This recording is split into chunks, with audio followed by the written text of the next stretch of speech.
Do not calm down. Not yet. First, learn what your fire is trying to become. Because every time something intense rises inside you, the world gives you the same weak instruction. Calm down. When anger climbs into your throat, they say, calm down. When anxiety starts moving through your chest like a trapped animal, they say, calm down. When fear grips your stomach, when pressure tightens your jaw, when pain begins to burn behind your eyes, they say, calm down. As if the fire itself is the enemy. As if your intensity is a mistake. As if peace means becoming less alive. But maybe the question is not, how do I stop feeling this? Maybe the question is, what can this become if I stop wasting it? This is where most people misunderstand emotional control. They think control means lowering the fire until nothing remains. They think discipline means becoming cold, flat, silent, obedient, easy to manage. So they try to calm down before they understand what the emotion is carrying. They try to erase anger before they hear the boundary inside it. They try to silence anxiety before they find the preparation hidden beneath it. They try to kill fear before they discover the warning it came to deliver. They try to distract themselves from pain before pain can reveal what must change. And because the fire is never understood, it returns. Hotter, louder, more desperate. What you refuse to train will eventually command you. This is why you can promise yourself, I will not react this time, and still find yourself typing the message, raising your voice, shutting down, overthinking until midnight, or escaping into distraction just to avoid the pressure inside your own body. You're not weak because you feel fire. You are weakened when fire has no master. Your fire is not the problem. Your lack of command over the fire is the problem. A weak mind has only two options. It either throws the fire outward and burns the room, or pushes the fire inward and calls the smoke peace. But the old masters understood a third path. Do not kill the fire. Build the furnace. A fire loose in the house is destruction. It touches the curtains, the walls, the roof, the doors, and soon everything that was meant to shelter you becomes ash. This is what uncontrolled anger does to your words. This is what uncontrolled anxiety does to your focus. This is what uncontrolled fear does to your future. This is what untrained pain does to your discipline. But fire inside a furnace becomes useful. The furnace does not hate the flame. It gives the flame walls. It gives it direction. It gives it pressure. It gives it purpose. The same heat that could destroy a house can forge a blade, warm a temple, bend metal, purify what is raw, and turn something shapeless into something precise. This is emotional alchemy, not pretending you are calm, not smiling while something inside you is breaking, not swallowing your truth until your body becomes heavy with unspoken fire. Alchemy means the substance changes because the container is strong enough. Without a container, anger becomes attack. With a container, anger becomes a boundary. Without a container, anxiety becomes obsession. With a container, anxiety becomes focus. Without a container, fear becomes paralysis. With a container, fear becomes preparation. Without a container, pain becomes self-sabotage. With a container, pain becomes direction. So when you hear the words, calm down, be careful. Sometimes calming down is wisdom, but sometimes calming down is just fear of your own power. Sometimes it is not peace. It is surrender. Sometimes it is not maturity. It is suppression dressed in quiet clothing. Sometimes it is the moment you abandon the very energy that came to help you change. Calm without transformation becomes suppression. Fire without discipline becomes destruction. The path is not to erase the flame. The path is to teach the flame where to go. Imagine a wild horse running through an open field. If you fear the horse, you run from it. If you are foolish, you try to kill it. If you are arrogant, you jump on its back with no training and get thrown into the dust. But the master does something different. The master studies the horse, its breath, its speed, its resistance. It's power. The master does not hate the force. The master learns the rhythm. And slowly, what once looked dangerous becomes movement. Direction, strength, travel. Your anger is a horse. Your anxiety is a horse. Your fear is a horse. Your pain is a horse. Do not run from them. Do not worship them. Do not let them drag you through the field. Learn to ride. Because the emotional fire inside you is not asking to be obeyed blindly. It is asking to be led. But most people do not lead it. They panic inside themselves. The moment heat rises, they enter the burning room and lose all awareness. They forget where the door is. They forget where the water is. They forget what must be saved and what must be left behind. They grab the first object, say the first word, send the first message, believe the first thought, and later call the damage being honest. But honesty without command is not truth. It is fire looking for an exit. This is why the first lesson is not calmness. The first lesson is containment. Containment is the cold hand over the flame. The fire is still there, but the hand does not shake. The chest may burn, but the voice does not become a weapon. The mind may race, but the hands do not obey every impulse. The heart may feel pressure, but the soul does not surrender the throne.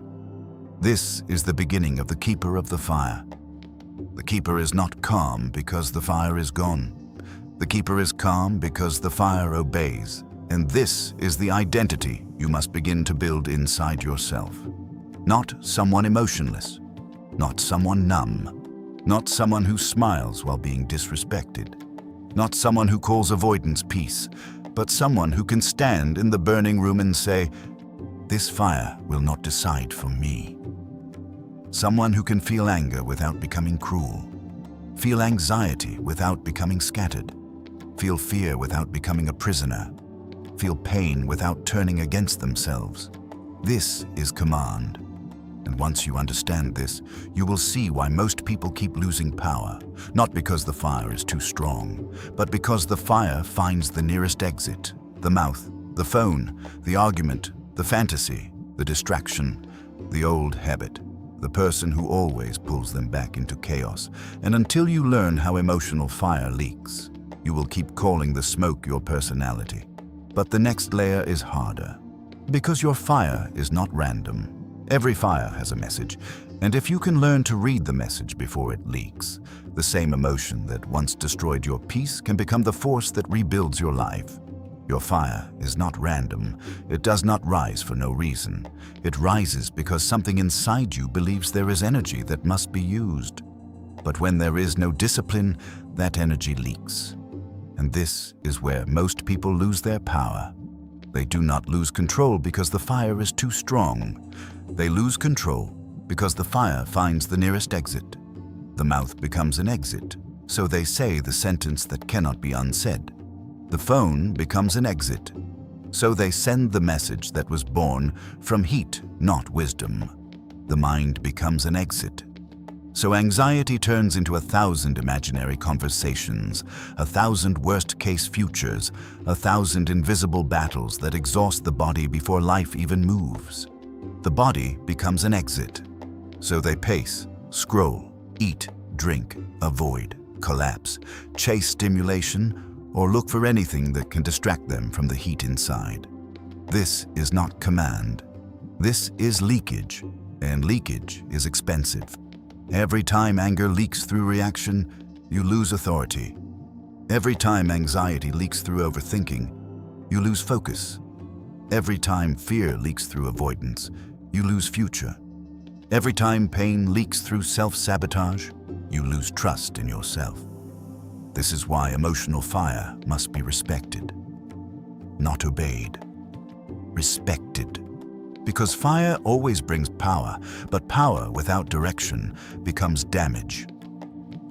A disciplined mind does not ask, "How do I get rid of this feeling?" A disciplined mind asks, "Where is this energy trying to go?" That one question changes everything, because anger is not just anger. Anxiety is not just anxiety. Fear is not just fear. Pain is not just pain. These are fires, and each fire has a raw form and a mastered form. Begin with anger. Anger is the fire of boundary, protection, action, and violated truth. When anger rises, something in you is saying, a line has been touched. Maybe someone disrespected you. Maybe you betrayed yourself again. Maybe you stayed silent too long. Maybe you gave access to someone who kept taking. Maybe you felt powerless, and your body is trying to return power to your hands. But when anger has no master, it becomes a weapon. It attacks, it insults, it exposes. It wants to win the moment, even if it destroys the relationship, the opportunity, the dignity, or the peace that was supposed to be protected. This is wasted anger. Anger is wasted when it becomes a weapon. It is mastered when it becomes a boundary. The difference is command. The weak version says, "You will feel my fire." The trained version says, "You will not cross this line again." One burns, the other protects. One tries to punish, the other restores order. This is why you must never speak from the peak of anger. At the peak, anger does not want truth. It wants release. And release is not always wisdom. Sometimes release is just the fire escaping through the weakest wall. Now look at anxiety. Anxiety is the fire of attention, preparation, and anticipation. It is energy moving toward the future. It says, something may happen. Pay attention. But when anxiety has no master, it becomes obsession. The mind repeats. The chest tightens. The body prepares for a war that may never arrive. You check again. You ask again. You imagine again. You try to control every outcome because uncertainty feels like a threat. And soon, anxiety is no longer helping you prepare. It is stealing the energy you needed to act. This is wasted anxiety. Anxiety is wasted when it becomes obsession. It is mastered when it becomes preparation. The weak version says, "What if everything goes wrong?" The trained version says, "What can I prepare now?" One circles, the other moves. One creates fog, the other creates a plan. You do not defeat anxiety by arguing with every thought it produces. You command anxiety by giving it a task. Write the plan, prepare the body, clean the space, make the call, train the skill, take the next correct step. Anxiety becomes dangerous when it has nowhere useful to go. Give it direction and it becomes focus. Then there is fear. Fear is the fire of perception, prudence, and strategy. Fear is not always weakness. Sometimes fear is the part of you that sees the cliff before the ego keeps walking. Sometimes fear is the old guardian at the gate saying, "Move carefully, something matters here." But when fear has no master, it becomes a prison. You avoid the conversation, you delay the decision. You stay in the familiar pain because unfamiliar freedom feels dangerous. You keep choosing the smaller life because at least the smaller life is predictable. This is wasted fear. Fear is wasted when it becomes a prison. It is mastered when it becomes strategy. The weak version says, "I cannot move." The trained version says, "I will move with awareness." One freezes. The other studies the battlefield. One worships danger. The other respects danger and proceeds with intelligence. A Shaolin-inspired mind does not pretend there is no fear. It places fear in its proper seat. Not on the throne, not in the hands, not in the mouth, at the council table. Fear may speak, but fear does not command. This is how fire becomes power, anger becomes boundary, anxiety becomes preparation, fear becomes strategy, and pain becomes direction. Pain is often the deepest fire because it does not always shout. Sometimes it sits quietly beneath your habits. It appears as procrastination, as numbness, as distraction, as returning to people and places that confirm the old wound. As losing hours to noise because stillness would make you feel what you have not faced. But pain is not only there to punish you. Pain can point. It can show you what must end, what must be healed. what must be built, what must never be repeated. The metal does not become a sword because it suffers. It becomes a sword because the suffering is given form. Fire alone is not enough. Pressure alone is not enough. Pain alone is not enough. There must be a forge. There must be rhythm. There must be a hand that knows when to heat, when to strike, when to cool, and when to stop. This is why uncontrolled people are so easy for the world to control. Provoke their anger, and they react. Trigger their anxiety, and they scatter. Touch their fear, and they retreat. Touch their pain, and they sabotage the very future they say they want. The world does not need to defeat them. It only needs to press the right fire, but the keeper of the fire becomes different. You can provoke them, but you cannot easily move their tongue. You can pressure them, but you cannot easily steal their breath. You can create noise around them, but you cannot easily enter the furnace. Because the fire is no longer public, it is contained. And when fire is contained, it becomes private power. This is the cold hand over the flame. The anger is there, but the answer waits. The anxiety is there, but the next step is chosen. The fear is there, but the body does not surrender. The pain is there, but the future is not sacrificed. This is where the training becomes practical. Because it is not enough to understand the fire. You must know exactly what to do when it rises, when the message appears, when the insult lands, when the anxiety tightens, when the fear says, run, when the old wound opens and asks for the old habit. In that moment, theory disappears. Only training remains. So now the fire needs a method, not a beautiful idea, not a quote, not a promise whispered when you are calm.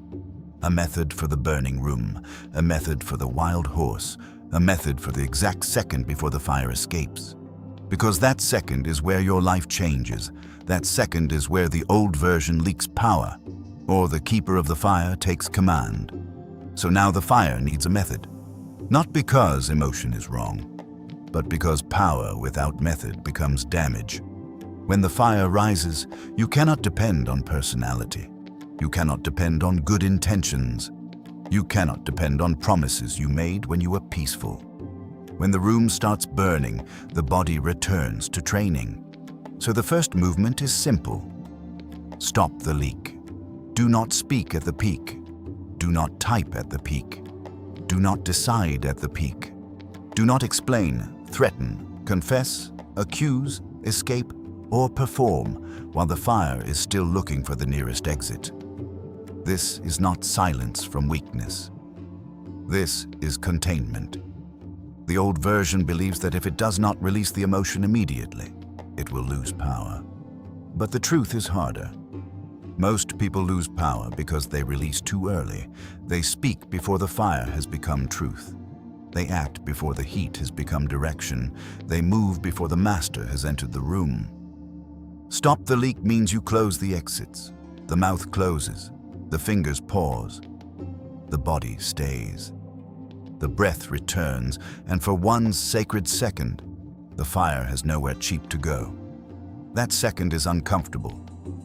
Good. That discomfort is the furnace being built. The second movement is name the fire. Do not say, I am losing control. Say what is actually here. Anger is here. Anxiety is here. Fear is here. Shame is here. Grief is here. Guilt is here. Pressure is here. When you name the fire, you stop becoming it. A person who says, I am angry, may still be possessed. But a person who says, anger is rising in me, has already created distance. That distance is command. You are not the flame. You're the one holding the flame. The third movement is locate the message. Every fire carries a message before it becomes destruction. Ask quietly, what is this anger trying to protect? What is this anxiety trying to prepare? What is this fear trying to show me? What is this pain asking me to stop repeating? Do not rush this question. The first answer is usually ego. The deeper answer is usually truth. Ego says, destroy them. Truth says, protect the boundary. Ego says, panic. Truth says, prepare. Ego says, run forever. Truth says, move carefully. Ego says, numb yourself. Truth says, change the pattern. The fourth movement is contain the heat. This is the cold hand over the flame. Breathe lower. Relax the jaw. Feel the feet. Let the body know that fire is present, but fire is not king. If you need to step away, step away. If you need silence, take silence. If you need to wait an hour, wait an hour. If you need one night before answering, take the night. The world may call this distance, but the disciplined mind knows it is protection. You are not avoiding action. You are preventing the wrong action from wearing the mask of honesty. The fifth movement is choose the forge. This is where emotional fire becomes useful. Do not let anger become a cruel message. Turn it into a clean boundary. Do not let anxiety become endless thinking. Turn it into preparation. Do not let fear become paralysis. Turn it into strategy. Do not let pain become distraction. Turn it into direction. The forge is the place where heat becomes form. Sometimes the forge is training. Sometimes it is work. Sometimes it is a difficult conversation. Sometimes it is a plan. Sometimes it is leaving the room. Sometimes it is ending access. Sometimes it is finally doing the thing you have avoided because comfort has been feeding your weakness. Choose the forge carefully, because if you do not choose a forge, the fire will choose a battlefield. The sixth movement is act cold. This does not mean act without feeling. It means act after the feeling has been mastered enough to serve truth. The hand is cold. The voice is clean. The eyes are steady. The message is shorter than the wound wants it to be. The boundary is clear without becoming theatrical. The decision is firm without needing rage to support it. This is controlled power. Not loud, not dramatic, not desperate to be understood. A cold action carries more weight than a hot reaction. A hot reaction begs the world to feel your fire. A cold action shows the world that your fire already obeys you. The final movement is return to stillness. This is where many people fail. They finally act, but then they keep living inside the fire. They replay the conversation. They rehearse the next battle. They keep feeding the anger after the boundary has already been spoken. They keep feeding the fear after the plan has already been made. They keep feeding the pain after the lesson has already been received. But the keeper of the fire does not worship the flame after the work is done. Once the blade is forged, you do not keep burning the metal. You cool it, you clean it, you place it where it belongs. Then you return to stillness. This is the complete movement. Stop the leak. Name the fire. Locate the message. Contain the heat. Choose the forge. Act cold. Return to stillness. And now comes the final test. Not when you are alone and peaceful. Not when your body is rested. Not when the world respects your boundaries.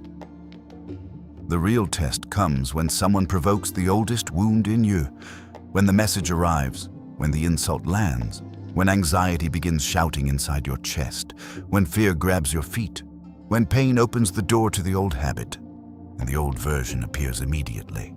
It wants to explode. It wants to run. It wants to collapse. It wants to prove. It wants to send the message. It wants to burn the room just to stop feeling trapped inside it. This is the moment. This is the temple gate. This is the burning room. This is where you do not calm down. You take command. You feel the fire rise.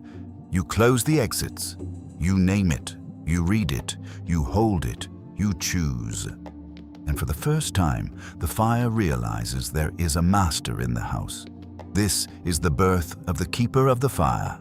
The keeper is not calm because life is easy. The keeper is not calm because no one provokes them. The keeper is not calm because anger, anxiety, fear, and pain have disappeared. The keeper is calm because the fire obeys. The anger still exists, but it no longer owns the tongue. The anxiety still appears, but it no longer owns the hands. The fear still knocks, but it no longer owns the feet. The pain still visits, but it no longer owns the future.